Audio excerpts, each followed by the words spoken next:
Bonjour, dans cette vidéo, ou plutôt dans ces deux vidéos, je voudrais aborder la question des enfants qui virent le 19 septembre 1846 la Vierge Marie lors de l'apparition qui est reconnue par l'Église de Notre-Dame à La Salette, un petit village dans les Alpes.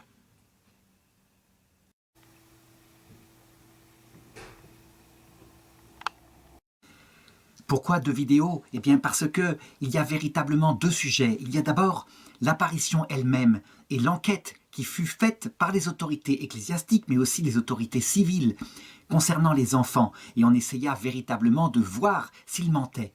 C'est très intéressant à regarder parce que ça se passe durant leur enfance. Et ils répondent avec leurs qualités et leurs défauts d'enfants, parce que ce sont des enfants, quelque part, qui vivent difficilement leur enfance. Eh bien, ils répondent avec toute la franchise de leur cœur. Et puis la deuxième vidéo voudrait aborder le reste de leur vie. Le reste de leur vie qui aura des conséquences, qui sera marqué en tout cas par les conséquences de deux choses que, je dirais, les autorités de l'Église sont bien obligées de laisser faire parce qu'elles ne savent pas gérer. À savoir, d'un côté, l'extrême adulation venant de certaines personnes qui tournent parfois même au fanatisme, et de l'autre côté, le mépris total par ceux qui ne sont pas croyants. Toujours est-il qu'il est nécessaire d'aborder un regard sur leur vie qui fut chaotique, mais leur totale fidélité à l'apparition jusqu'à la mort, jusqu'au dernier jour pour l'un ou pour l'autre. Ils confessèrent avoir vraiment vu Notre-Dame leur apparaître à La Salette. De ces deux vidéos, on le verra, il sort d'importantes leçons. D'abord des leçons pastorales pour l'Église, à savoir, elle doit tenir compte de la célébrité que donnent brutalement de telles apparitions à des enfants qui quelquefois ne sont pas préparés.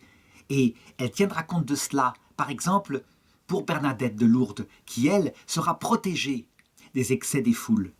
Et puis, deuxième leçon, c'est de regarder avec humilité le choix de la Vierge, qui ne choisit pas que des enfants parfaits, tout obéissants, qui se consacrent à Dieu dans tout leur cœur avec limpidité, comme Bernadette de Lourdes.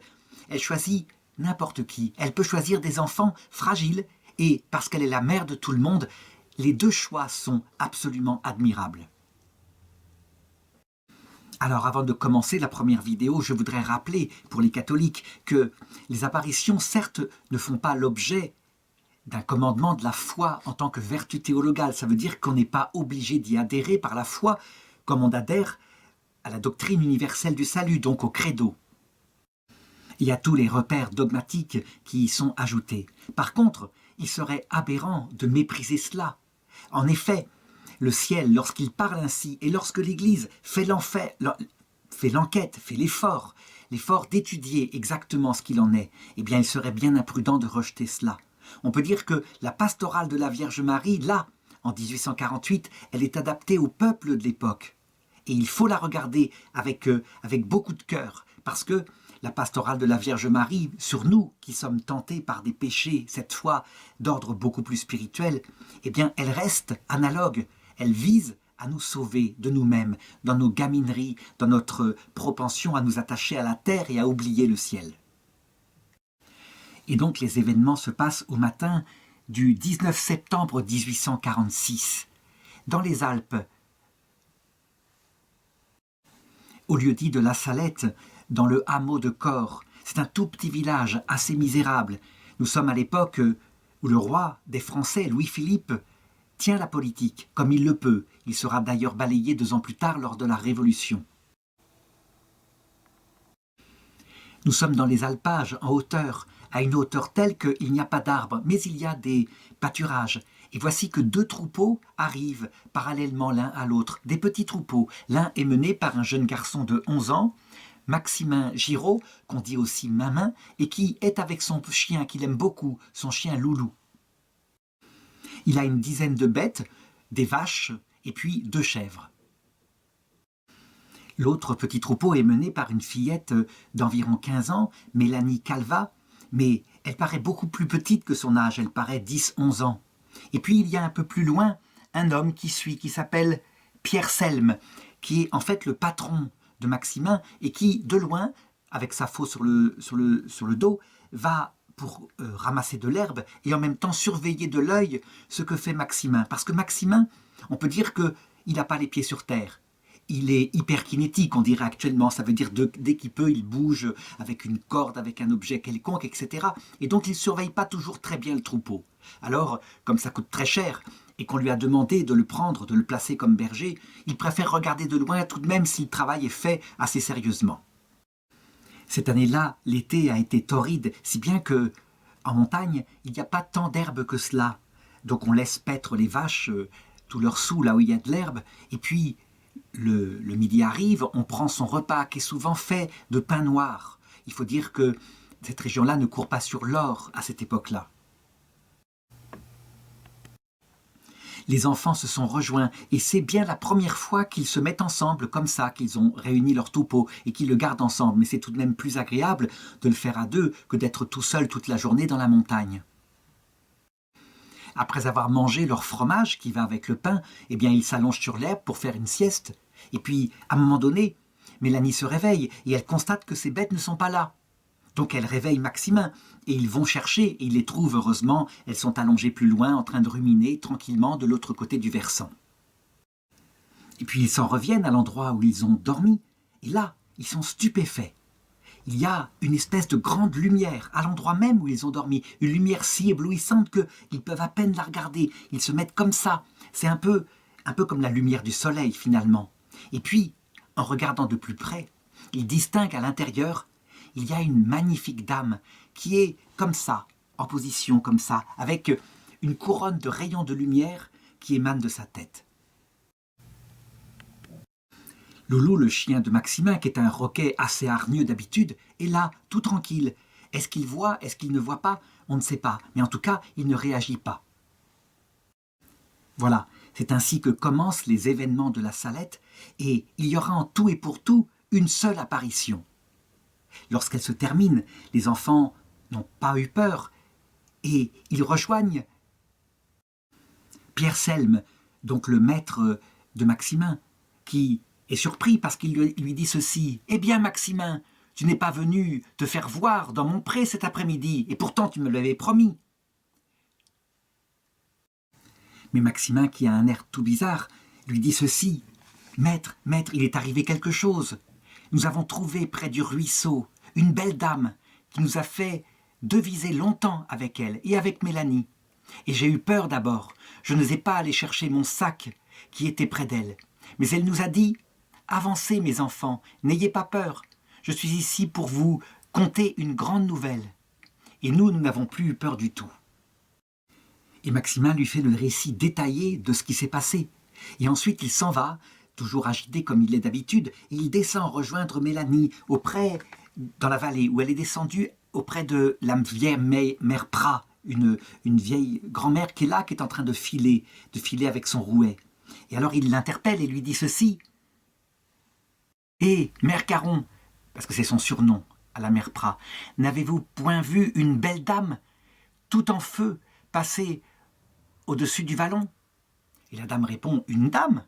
Oui, une dame toute brillante qui nous a parlé sur la montagne à Mélanie et à moi. » Évidemment, la vieille dame est toute surprise. Et puis du coup, elle en parle aux voisins, et les voisins accourent. Et puis, on fait raconter de nouveau aux enfants. Et quand arrive la veillée le soir, eh bien, on leur pose des tas de questions et on leur fait raconter tout ce qui s'est passé. Et eux, ils racontent en détail. Ce qui va les surprendre le plus, c'est que Mélanie et Maximin, qui n'ont jamais appris le français, si ce n'est quelques mots, eh bien, ils répètent par cœur tout un long discours en français que la dame a dit. Et ils ont exactement les mêmes mots. Quant à la mère Prat, ce qui l'a frappée, c'est cette phrase. Elle avait dit « Si mon peuple ne veut pas se soumettre, je suis forcée de laisser aller le bras de mon fils.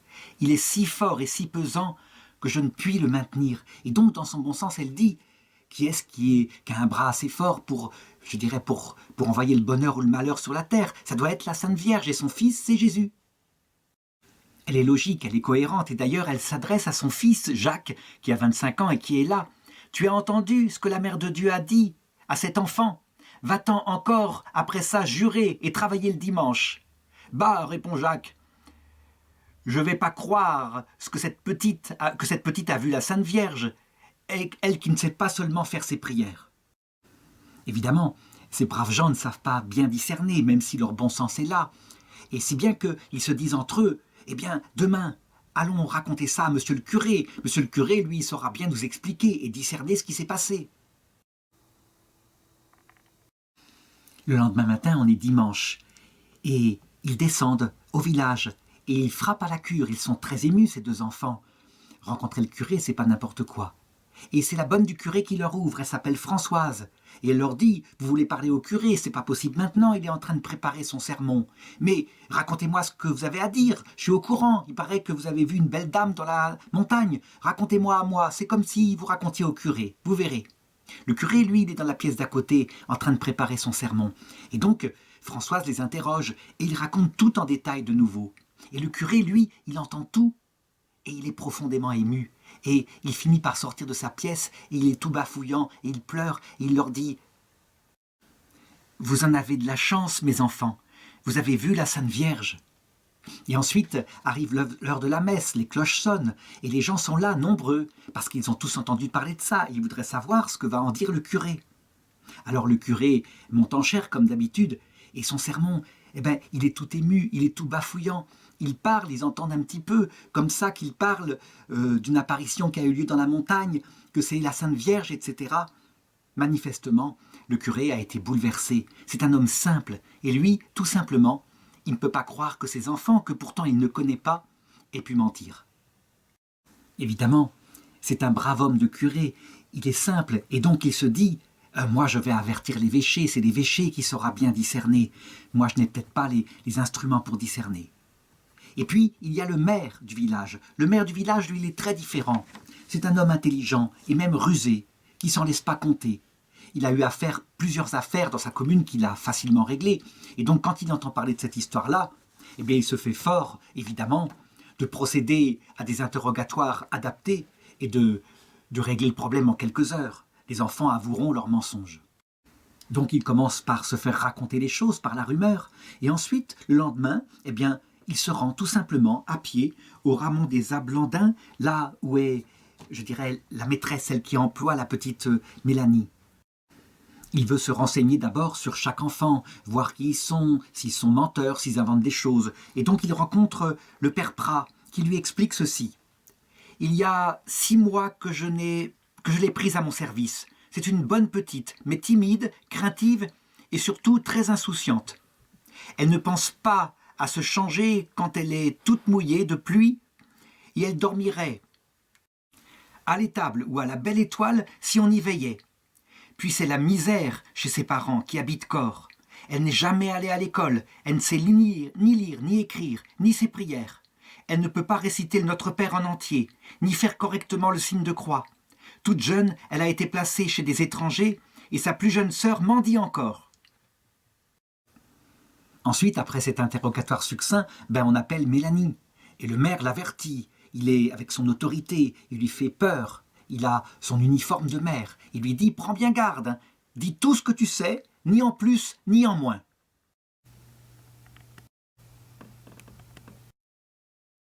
Alors voici l'interrogatoire qu'on a pu reconstituer.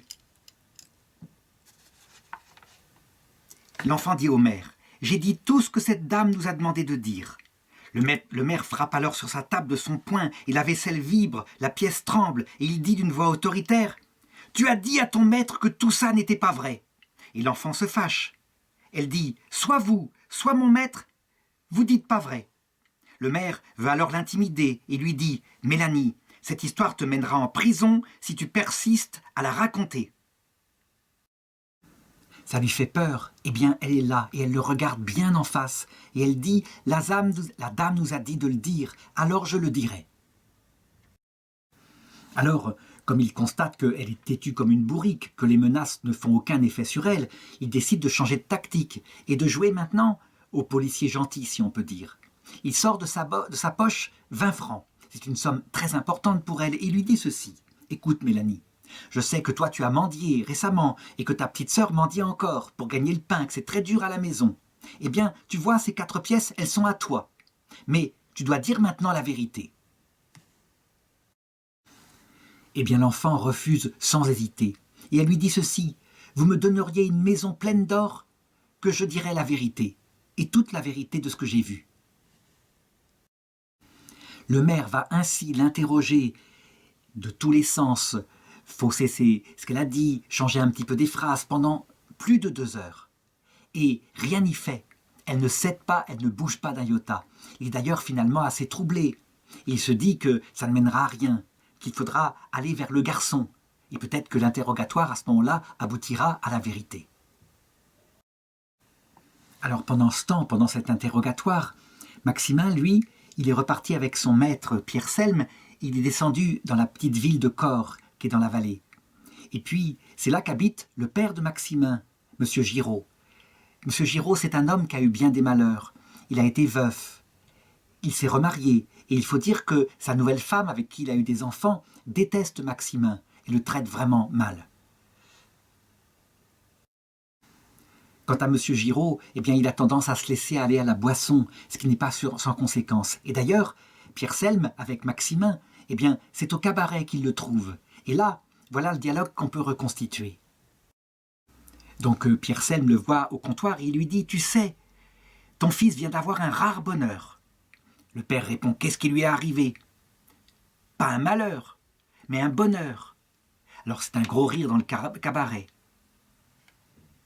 « Oui, continue Selme, il a vu la Sainte Vierge sur la montagne. » Alors les rires deviennent des ricanements. Il faut dire que ce coin est très déchristianisé.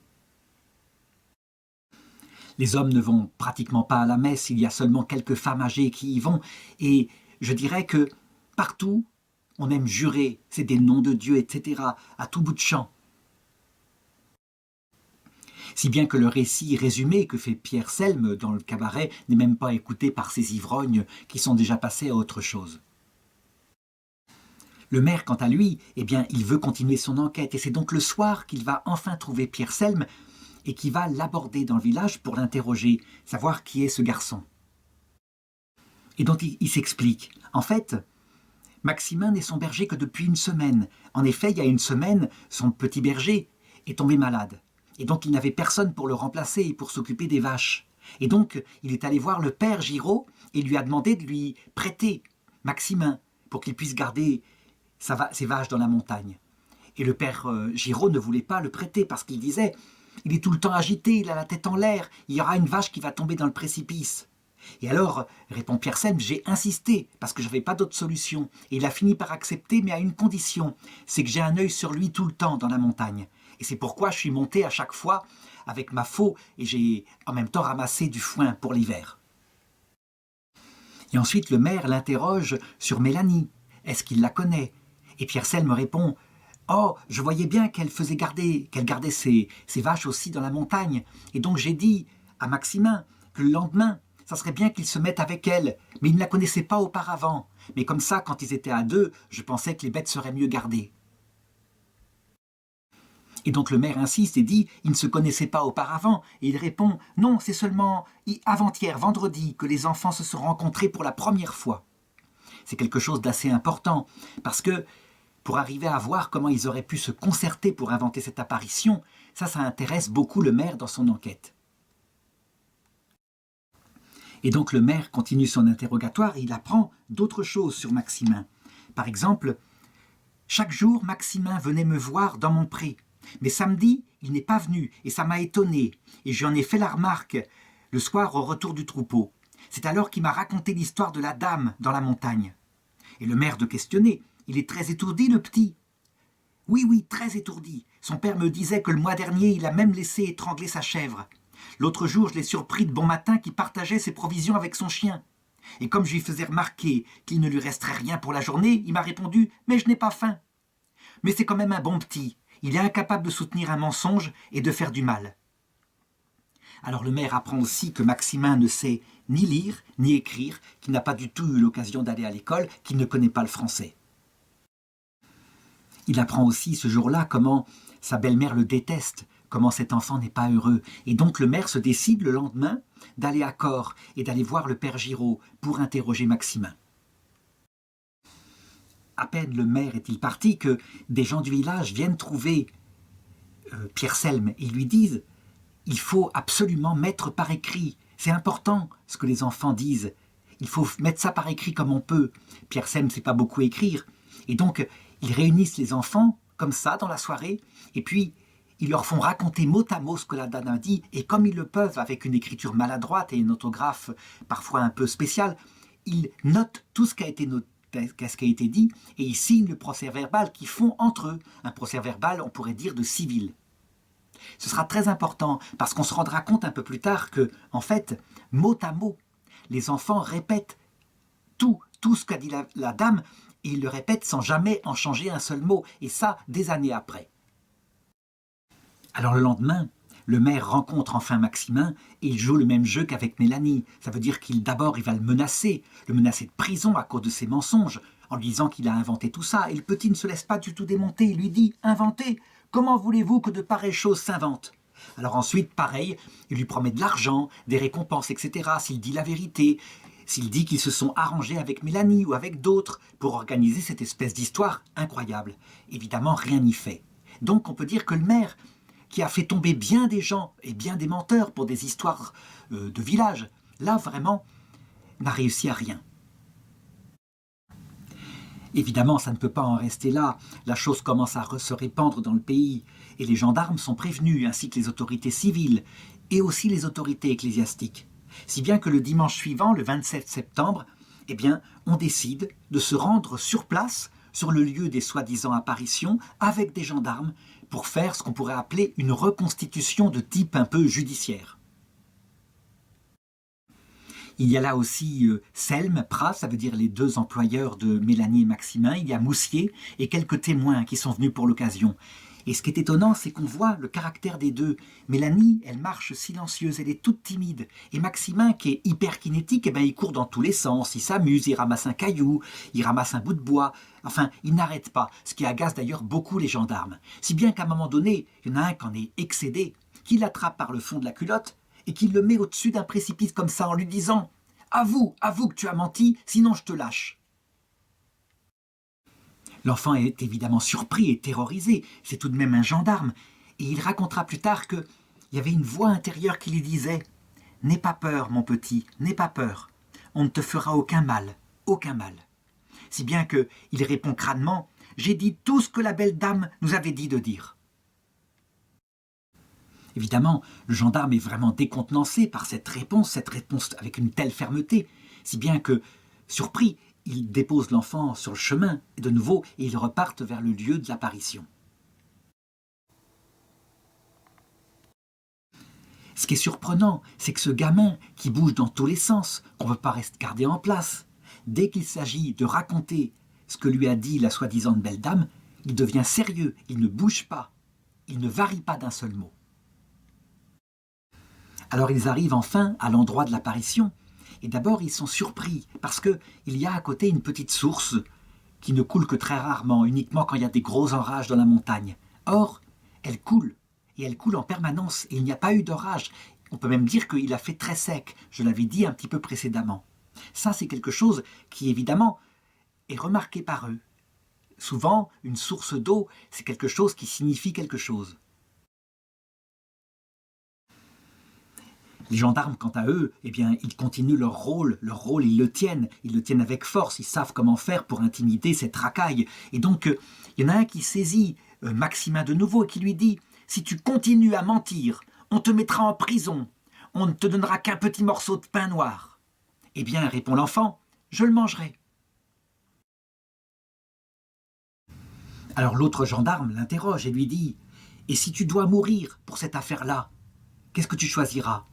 Eh bien, l'enfant répond très simplement « Eh bien, je mourrai. »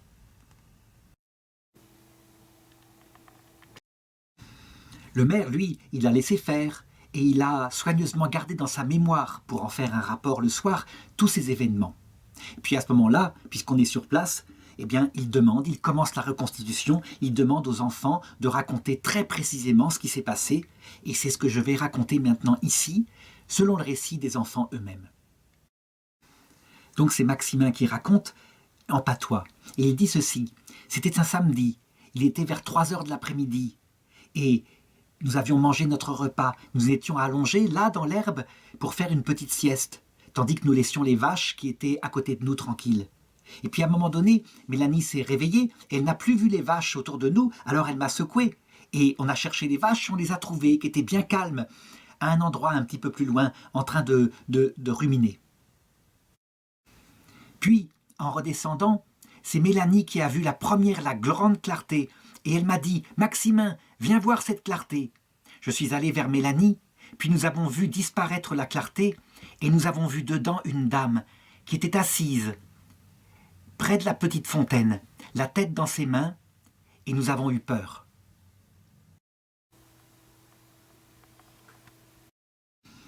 Mélanie, alors, elle a laissé tomber son bâton, et je lui ai dit « Garde ton bâton, s'il nous faut, si elle nous fait quelque chose, tu lui en donneras un bon coup. » Alors la dame s'est levée, elle a croisé ses bras, et elle nous a dit « Avancez, mes enfants, n'ayez pas peur. Je suis ici pour vous conter une grande nouvelle. » Et alors nous n'avons plus eu peur du tout. On aurait dit qu'elle ressemblait un peu à une maman qui aurait été battue par ses enfants et qui était partie dans la montagne pour pleurer tout son soûl. Et nous, on était tellement touchés qu'on voulait lui dire « Ne pleurez pas, madame, on va vous consoler. » Alors nous nous sommes avancés, nous avons traversé le petit ruisseau et la dame s'est avancée vers nous environ 10 pas, de l'endroit où elle était assise. Et ensuite, elle s'est mise à nous parler en français. Et là, Maximin, de raconter au mot près ce qui a été rapporté la veille dans le procès-verbal fait par les villageois. « Si mon peuple ne veut pas se soumettre, je suis forcé de laisser aller le bras de mon fils. Il est si lourd et si pesant que je ne puis plus le maintenir. Depuis le temps que je souffre pour vous autres. Si je veux que mon fils ne vous abandonne pas, je suis chargé de le prier sans cesse pour vous. Et vous n'en faites pas cas. Vous aurez beau prier, beau faire, jamais vous ne pourrez récompenser la peine que j'ai prise pour vous. Je vous ai donné 6 jours pour travailler. Je me suis réservé le 7e, et on ne veut pas me l'accorder. C'est ça qui appesantit tant le bras de mon fils. » Et ils sont là, tous les témoins, à écouter Maximin, qui répète les paroles avec un grand calme. Son corps lui-même s'est calmé, il ne joue plus avec une brindille. Et même un gendarme, un de ceux qui avait été si méchant tout à l'heure, essuie une larme furtivement du coin de sa manche. C'est stupéfiant parce que on se demande comment il a pu retenir tout un discours comme ça, avec des formules compliquées en français. Et Maximin continue. « Si la récolte se gâte, ce n'est rien qu'à cause de vous autres. Je vous ai fait voir l'année dernière par les pommes de terre. Vous n'en avez pas fait cas. C'est au contraire quand vous en trouvez des gâtés que vous juriez. Vous mettiez le nom de mon fils au milieu. Elles vont continuer à pourrir, et cette année, à Noël, il n'y en aura plus. » Et Maximin interrompt alors son récit, il regarde les témoins et il leur dit « On ne comprenait pas bien ce qu'elle disait, c'était en français. Mélanie s'est tournée vers moi, et alors la dame nous a dit ceci. « Ah, mes enfants, vous ne comprenez pas le français? Attendez, que je vous le dise autrement. » Et puis alors elle s'est mise à nous parler en patois. Et là Maximin leur donne la suite du message en patois que je raconterai un peu plus tard. Et ils sont très émus d'entendre ça, ça semble s'adresser à eux, ils se reconnaissent, parce que ça touche justement le travail des champs, le manque de respect pour le dimanche, etc. Et ensuite Maximin termine en disant « Après cela, elle nous a dit en français « Eh bien, mes enfants, vous le ferez passer à tout mon peuple. » Puis elle a franchi le ruisseau, et sans se retourner vers nous, elle nous a dit encore « Eh bien, mes enfants, vous le ferez passer à tout mon peuple. » Et ensuite, Maximin continue avec une très grande précision, parce qu'il faut dire qu'on lui demande des détails. Puis elle est montée une 30aine de pas en glissant sur l'herbe, comme si elle était suspendue en l'air, et qu'on la pousse. Ses pieds ne touchaient que le bout de l'herbe. Nous l'avons suivie sur la petite hauteur jusqu'à l'endroit à peu près où nous avions été voir nos vaches. Mélanie est passée devant la dame et moi à côté, loin à 2 ou 3 pas. Avant de disparaître, cette belle dame s'éleva comme ça, et Maximin indique d'un doigt à peu près 1,50 m de hauteur, et elle resta ainsi suspendue en l'air un moment, puis nous n'avons plus vu sa tête, puis ses bras, puis le reste du corps. Elle semblait fondre. Puis il resta une grande clarté, et je voulais attraper avec la main avec les fleurs qu'elle avait à ses pieds, mais il n'y en avait plus. Et Mélanie m'a dit « Ce doit être une grande sainte ». Et je lui ai répondu « Si nous avions su que c'était une grande sainte, nous lui aurions dit de nous emmener avec elle. » Après ça, termine Maximin, nous étions tellement contents de tout ce que nous avions vu que nous en avons parlé entre nous et puis nous avons gardé nos vaches. Ensuite, le maire décide de passer à l'interrogatoire de Mélanie. Et donc, avec un ton très officiel et très sec, il la menace en disant « Tu vas nous dire sans mentir ce que tu as vu. Si tu mens, on te mettra en prison avec Maximin. Où as-tu vu cette clarté ?» Et Mélanie de raconter le même récit que Maximin.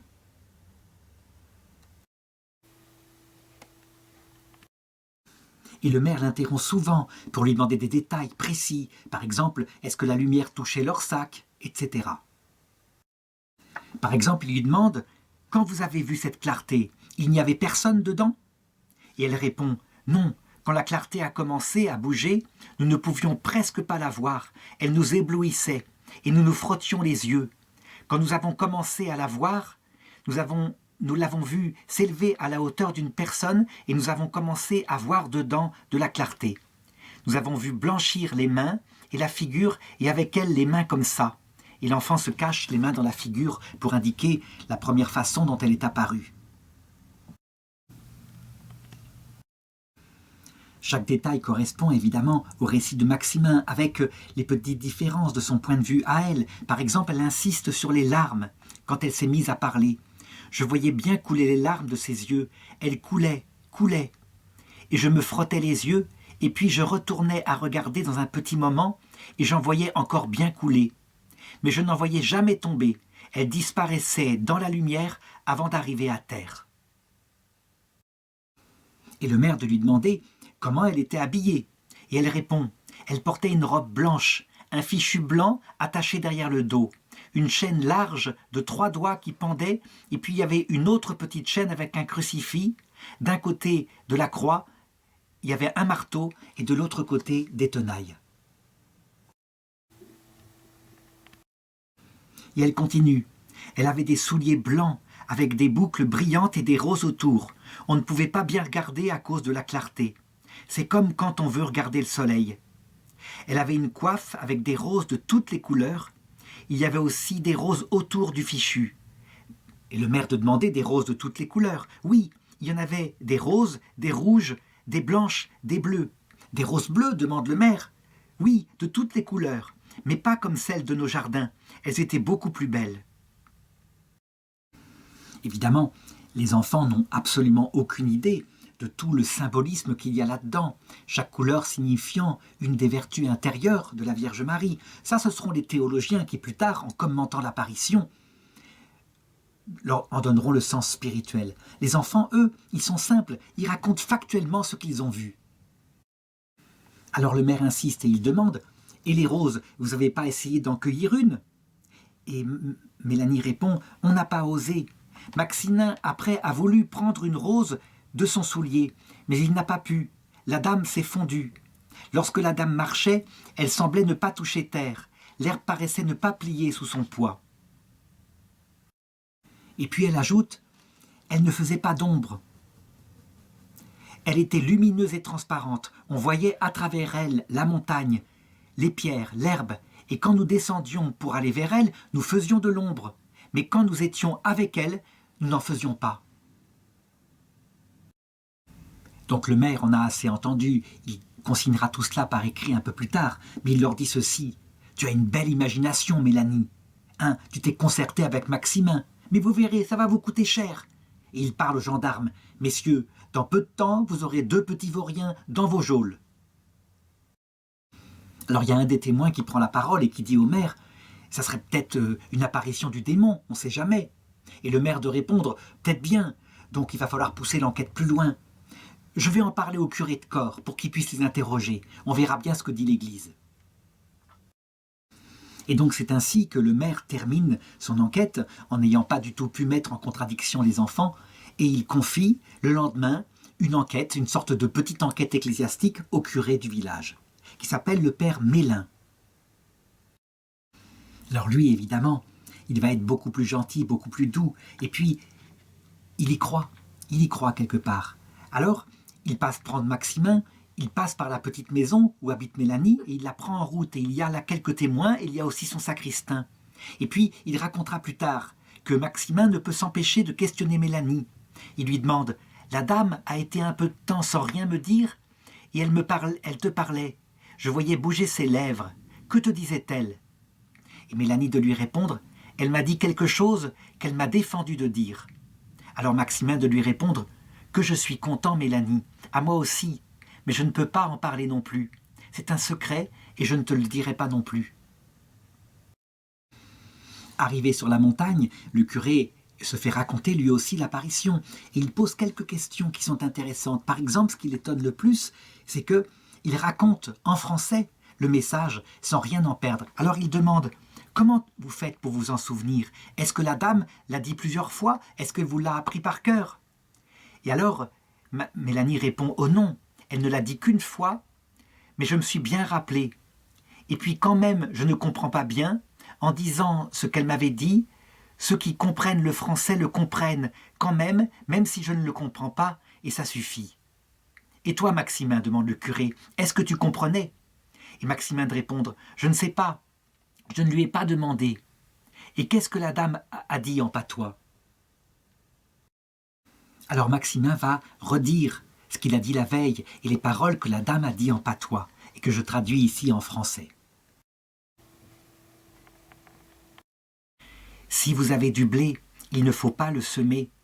Tout ce que vous sèmerez, les bêtes le mangeront, et ce qui viendra tombera tout en poussière quand vous le battrez. Il viendra une grande famine. Avant que la famine ne vienne, les petits-enfants au-dessous de 7 ans prendront un tremblement et mourront dans les bras des personnes qui les tiendront. Les autres feront pénitence par la famine. Les noix deviendront mauvaises, les raisins pourriront. Et après ça, continue Maximin, la dame m'a dit quelque chose en français et elle m'a dit de le garder secret, et donc je ne le dirai pas ici. Ensuite, elle est devenue silencieuse et elle parlait à Mélanie, et moi pendant ce temps je m'amusais. Et puis ensuite, elle s'est remise à parler en français, et elle nous a dit ceci. S'ils se convertissent, les pierres et les rochers se changeront en monceaux de blé, et les pommes de terre se trouveront ensemencées par la terre. Et ensuite, elle nous a demandé « Faites-vous bien votre prière, mes enfants ?» Et nous avons répondu « Pas guère, madame. » « Ah, mes enfants, il faut bien la faire, soir et matin. Quand vous ne pouvez pas mieux faire, dites seulement un pater et un Ave Maria. Et quand vous aurez le temps et que vous pourrez faire mieux, il faut faire davantage. » Et ensuite, la dame continue la description de ce qu'il se passe et on dirait quelque chose qui est presque d'actualité. Elle dit ceci. « L'été, il ne va que quelques femmes un peu âgées à la messe. Les autres travaillent le dimanche tout l'été. Et l'hiver, quand ils ne savent que faire, ils ne vont à la messe que pour se moquer de la religion. Le carême, ils vont à la boucherie comme des chiens. » Et ensuite, l'abbé Mélin les interroge en disant « Est-ce que ensuite la dame vous a dit autre chose ?» Et Maximin de répondre « Non, elle a bien ajouté quelque chose après les raisins pourriront, mais nous ne pouvons pas le dire, c'est un secret. » L'abbé, lui, aurait bien aimé connaître le secret, mais les enfants refusent d'en parler. Il y a une question théologique qui turlupine un peu, monsieur l'abbé. Elle vous a bien dit, dit-il, je vous ai donné 6 jours pour travailler. Tu es sûr qu'elle a dit ça? Elle n'a pas plutôt dit, mon fils vous a donné 6 jours pour travailler. Et Maximin et Mélanie de répéter, non, non, on vous répète vraiment ce qu'elle a dit. L'abbé Mélin est perplexe au point de vue théologique, parce qu'on sait bien que c'est Dieu qui a donné dans la Genèse 6 jours aux hommes pour travailler. Cependant, plus tard, je dirais, les théologiens expliqueront, à savoir que, en fait, Marie, qui est une petite personne humaine, est la nouvelle Ève, Ça veut dire que elle, qui n'a jamais réclamé rien d'autre que d'être la servante du Seigneur, elle a été élevée par le Seigneur lors de son assomption. Il l'a couronnée vraiment reine de son cœur, et reine des anges, et reine des hommes. Si bien que, en fait, tout ce que Dieu a voulu pour l'humanité, eh bien c'est comme si la reine, la maman, l'avait voulu elle-même. C'est ainsi que celui qui s'abaisse est élevé. Et donc, elle qui ne revendiquait jamais rien, elle peut véritablement assumer, comme la maman de nos âmes, ce rôle, cette pastorale de Dieu sur nos âmes. Alors le curé va terminer cet interrogatoire auprès de la fontaine. Ils vont en boire un petit peu. Les enfants vont prendre en souvenir le rocher sur lequel la dame s'est assise. Et puis ils vont faire une prière, une longue prière à genoux. Ensuite, ils descendent de la montagne, ils retournent à Corps, et le curé décide d'écrire un rapport circonstancié pour en avertir l'évêque de Grenoble. L'évêque de Grenoble est un personnage déjà âgé. Il est né au XVIIIe siècle. Seulement, il n'a rien perdu de sa lucidité intellectuelle. Quand il reçoit le rapport, évidemment, il décide de prendre les mesures qu'il faut. Il faut une enquête approfondie. Il faut que des théologiens puissent analyser tout ce qui s'est passé. Et donc, il envoie un rescrit à ses prêtres en disant ceci: la sagesse et le devoir nous prescrivent la plus grande réserve et surtout le silence absolu sur cette affaire de la Salette tant que l'enquête n'est pas terminée.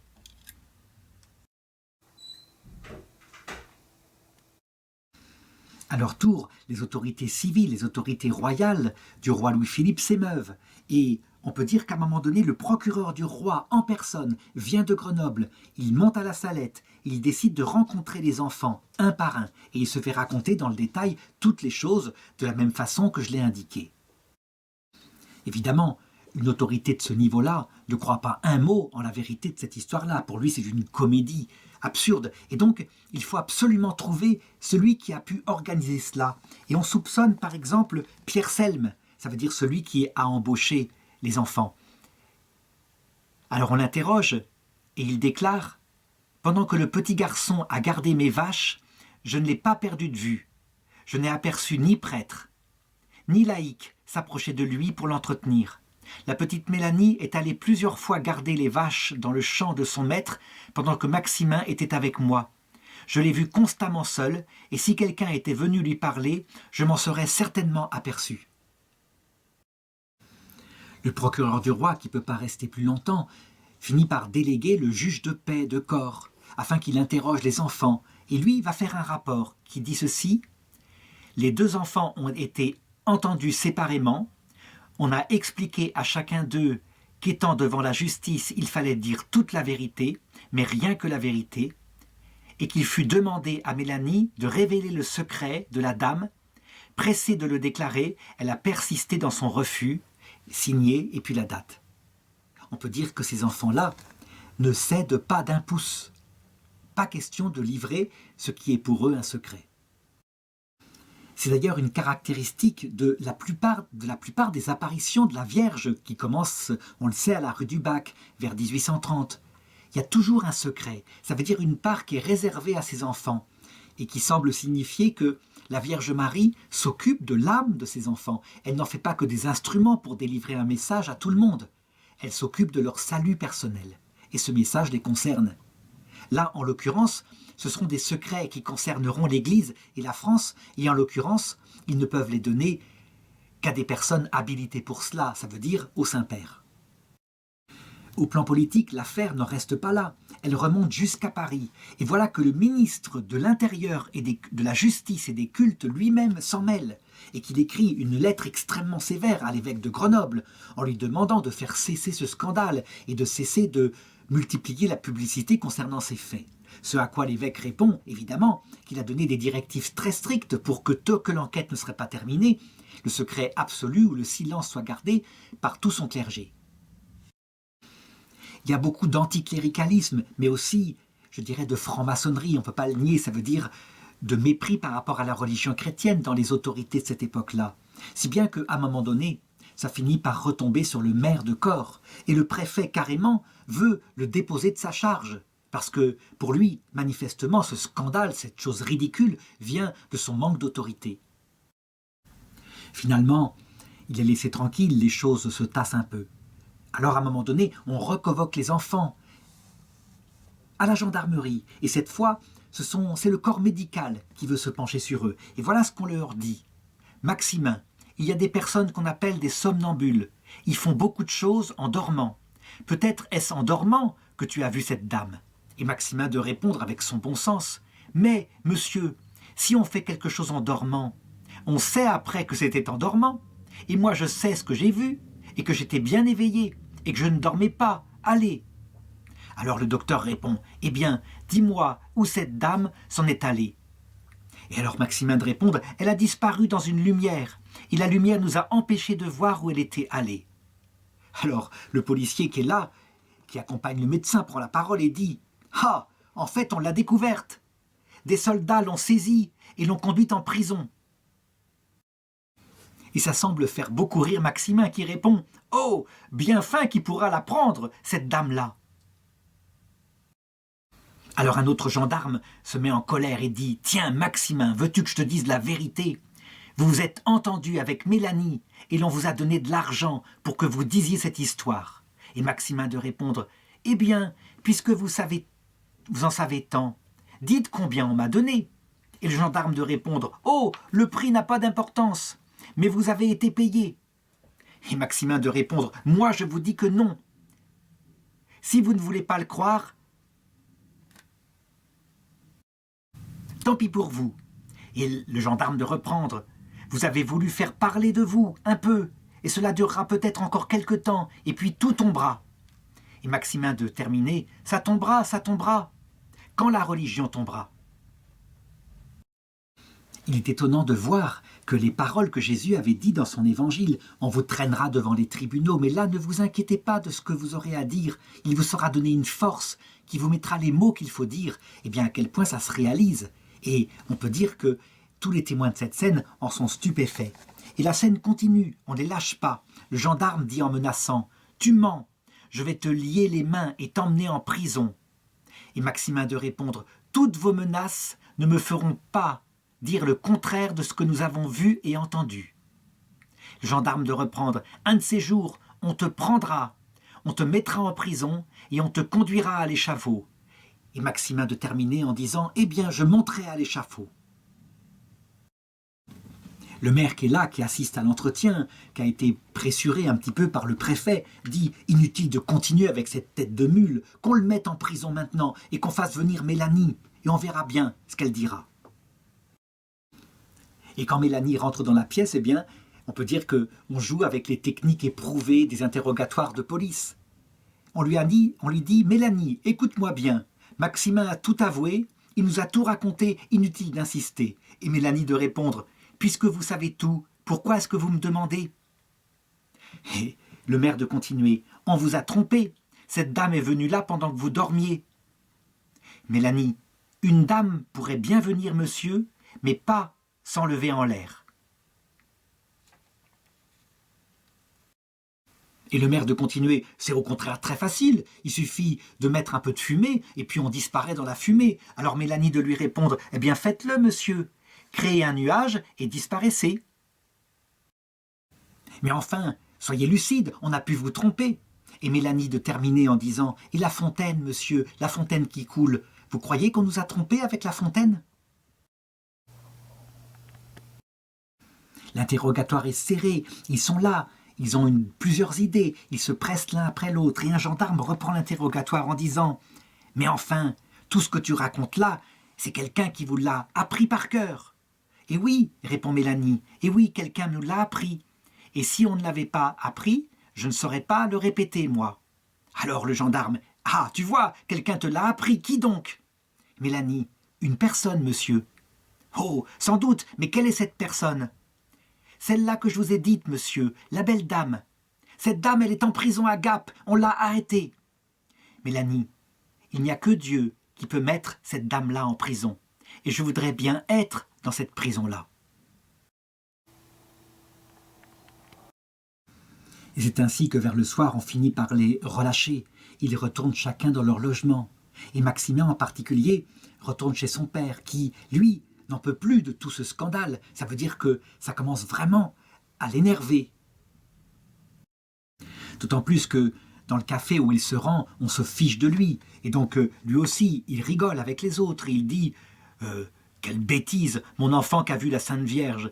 C'est une servante de curé qui a voulu rire. C'est tout ce qui a dû se passer. Mais n'empêche que les gens sont de plus en plus nombreux à se rendre à corps, et puis à vouloir voir Maximin et à le faire parler. Et lui, il raconte l'apparition, si bien qu'il ne travaille plus. Et ça finit vraiment par énerver le père, si bien qu'un jour, il n'en peut plus. Et il attrape son fils. Il est à la maison, il est en train de jouer comme d'habitude avec une corde. Alors le père n'en peut plus, il lui arrache la corde des mains et il se met à le fouetter avec une force extraordinaire, en lui accusant de mentir, etc. Il le frappe si fort que Maximin en saigne et il ne sait pas où se mettre. Alors à un moment donné, il lui dit d'arrêter, il lui dit « Et pourtant, tu ne me crois pas, mais la dame, elle a parlé de toi !» Et là, le charron est interloqué. Il demande à son fils « Comment ça, elle a parlé de moi ?»« C'est nouveau ça, qu'est-ce qu'elle a dit de moi ?» Alors Maximin de raconter « Eh bien, c'est au moment où elle a parlé du blé. Elle a dit « Avez-vous vu du blé gâté, mes enfants ?» Et nous, on lui a répondu « Non, madame. » Et puis, s'adressant à moi, elle m'a dit « Mais toi, mon enfant, tu dois bien en avoir vu une fois vers la terre du coin où tu étais avec ton papa. Le maître du champ a dit à ton papa « Venez voir comme mon blé se gâte. » Et vous y êtes allés tous les deux. Et ton père a pris 2-3 épis de blé dans sa main, il les froissa et tout tomba en poussière. Puis, quand vous reveniez, vous n'étiez plus qu'à une demi-heure de corps. Ton père te donna un morceau de pain en te disant « Tiens, mon enfant, mange encore du pain cette année, car je ne sais pas qui en mangera l'an prochain. Et si le blé continue comme cela. » Et moi j'ai répondu à la dame, dit Maximin, « C'est bien vrai, madame, je ne m'en rappelais pas tout à l'heure. » Son père est évidemment stupéfait par ça. Il se souvient bien de cette scène. C'est une toute petite scène qui a eu lieu il y a quelque temps. Et elle est très précisément racontée. Il réfléchit dans sa tête et ce qui le stupéfie le plus, c'est que, manifestement, il y avait un invisible témoin à cette scène. Alors du coup, il se dit, eh bien, si elle t'est apparue, eh bien, on va faire le pari. Moi, je souffre d'asthme, ça fait des années que j'arrive plus. J'ai comme une meule qui me pèse sans arrêt sur la cage thoracique. Donc, je te propose ceci. On va prier la dame, on va monter à la source, je vais boire de l'eau et si elle me guérit, je te promets, je te croirai. Et le charron a bien été touché parce que non seulement il monte avec son fils, mais il décide d'emporter une croix, une belle croix qu'il fabrique de ses mains avec du bois, pour la planter à l'endroit où est la source. Et donc il monte avec son fils sur le lieu d'apparition, et là il plante la croix, et puis il boit de l'eau, et puis il dit avec son fils un « Je vous salue Marie ».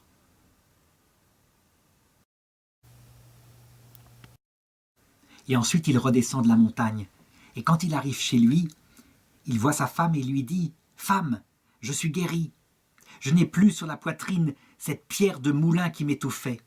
Je vais de ce pas trouver monsieur le curé et me confesser. C'en est fait, je suis converti. » Et il y avait 30 ans qu'il ne s'était pas confessé. Mais il fut un bon chrétien jusqu'à la fin de sa vie. On peut dire que ce fait-là va être très important aux yeux de l'autorité ecclésiastique. En effet, quand on fait une enquête pour vérifier la vérité d'une telle apparition, il faut évidemment regarder le contenu du message et son point de vue théologique, et en particulier ce que le curé a remarqué. « Je vous ai donné 8 jours pour travailler. » Ça, on peut se demander si c'est hérétique ou s'il y a une façon de le lire de manière catholique. Et puis on doit regarder les fruits spirituels, mais après tout, les fruits spirituels, il peut y en avoir partout. Si il s'ajoute à ça des miracles indubitables qui ne peuvent venir que du ciel, on peut dire qu'on a alors tous les éléments positifs pour faire une reconnaissance tacite qui, je l'ai dit, n'engage certainement pas la foi théologale, mais tout de même, l'autorité ecclésiastique s'y engage. Eh bien, à partir de ce moment-là, on peut dire que les miracles auprès de la source de la Salette vont commencer à se multiplier.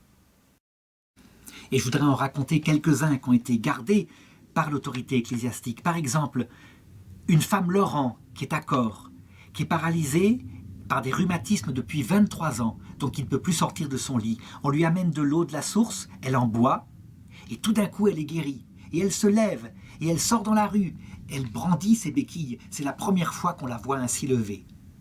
Une autre dame, une demoiselle d'Avalon, qui s'appelle Antoinette Boilenat, qui est alitée sur le dos sans pouvoir bouger depuis 3 ans, qui est rongée de fièvre, qui est squelettique, qui est torturée par la souffrance, et elle sait qu'elle va mourir. Après une neuvaine à la Vierge de la Salette, toute douleur disparaît d'un coup. Soudainement, elle se lève, elle s'habille, elle descend l'escalier, elle se met à table, elle mange de bon appétit, elle dort à merveille. Son médecin avoue que si c'était nécessaire, il serait prêt à signer de son sang que cette guérison est un miracle.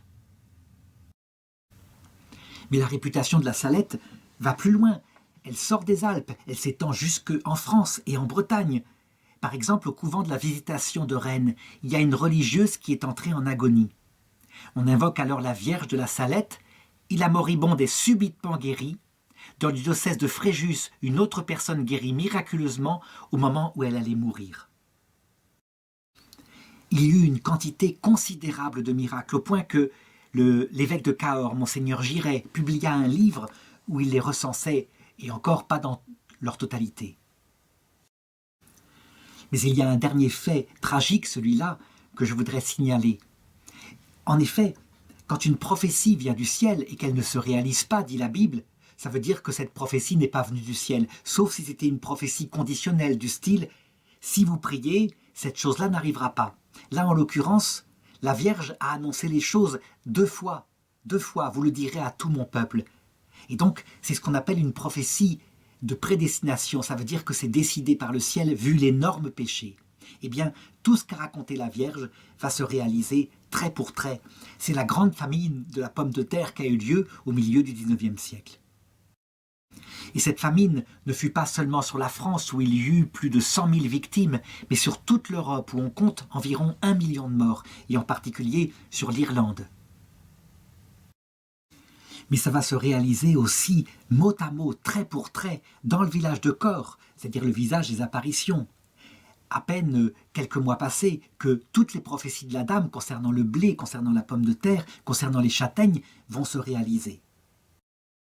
Tout se réalise mot pour mot. Par exemple, à Cors, 24 enfants au-dessous de 10 ans meurent en 1846 et 52 en 1847. Évidemment, on rigole moins au café de Cors. On peut même dire qu'on est stupéfait par ce qu'il se passe. Les conversions se multiplient. Les gens commencent véritablement, sans doute par peur, mais tout de même, ils commencent à ne plus jurer. Les jurons disparaissent des conversations, ce qui est une chose très compliquée quand on a trop l'habitude. Mais le travail du dimanche aussi va s'arrêter. Par exemple, à un moment donné, tout de même, il y a un orage qui menace. Et le curé donne la permission officiellement, il le dit à la messe, qu'on peut cet après-midi moissonner parce qu'on risque de perdre la récolte. Eh bien, personne n'ira travailler dans les champs cet après-midi-là. Et il se passe un miracle, en tout cas pour les gens. Ça veut dire que l'orage qui menaçait d'éclater et donc d'empêcher de récolter le blé comme il se fallait, ne va pas éclater. Il va passer au-dessus de Cors sans qu'il tombe une seule goutte de pluie. Donc on fera les moissons le lundi. Alors évidemment, le contre-coup de cette notoriété et de la réalisation absolument stupéfiante des prophéties de la Salette retombe sur les enfants.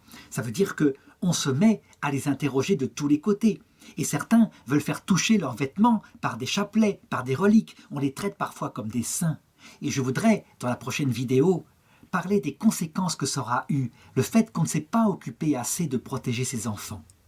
Des conséquences qui font partie, je crois, de l'apparition. Il faut regarder tout, y compris le devenir de ces enfants, pour bien comprendre que si la Vierge les a choisis et a laissé ainsi leur âme parfois être abîmée par le péché, c'est évidemment pour les sauver, parce que, d'autre part, ils se sont conduits héroïquement dans une vie difficile qu'ils vont avoir.